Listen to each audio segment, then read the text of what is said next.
أصدقائي وأحبتي، مرحبا. ورد هذا التعليق من عندي أحد الأصدقاء يقول فيه: السلام عليكم أستاذ، إذا أمكن أود أن تجيبني عن مسألة الصحراء، هل هي مغربية أم غربية؟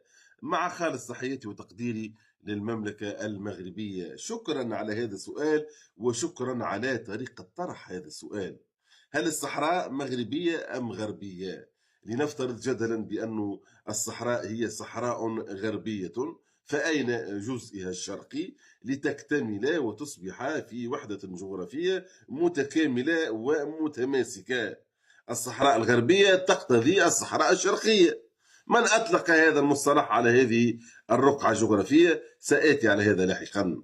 الصحراء مغربية أم غربية؟ خلينا ساعة نعمل إسقاط تاريخي ونذكر رواحنا وأذكر نفسي وإياكم بحدود التاريخية للمملكة المغربية. نعرف أنه تاريخيا المملكة المغربية كانت تضم أراضي موريتانيا الحالية. نتكلم على موريتانيا بحرف التاء وليس موريتانيا بحرف الطاء، لأنه ما همش نفس الشيء.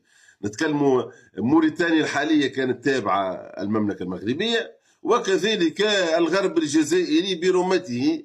الجزائر الغربية كلها كانت تابعة المملكة المغربية في التاريخ القديم. وقت نتكلم على إمبراطورية موريتانيا عندما سيتم استعمارها من قبل الرومان، سوف تصبح موريتانيا القيصرية نسبة إلى سيزار القيصر، وموريتانيا الطنجية نسبة إلى طنجة. قديما كانت العاصمة هي طنجة، لأنه في العصور القديمة الأراضي مملكة موريتانيا وصلت حتى إلى الشرشان في الشرق، نفوذها وصل إلى هذه المدينة وكانت عاصمتها طنجة.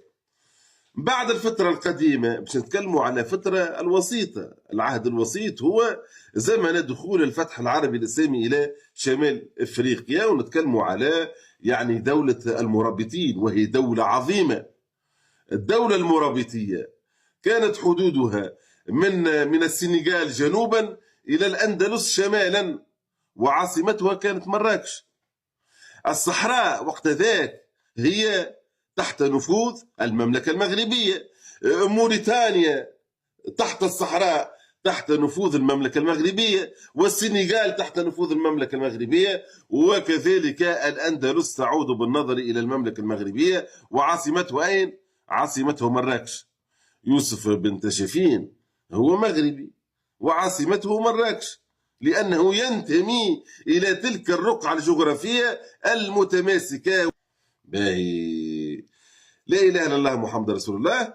إثر سقوط الدولة المرابطية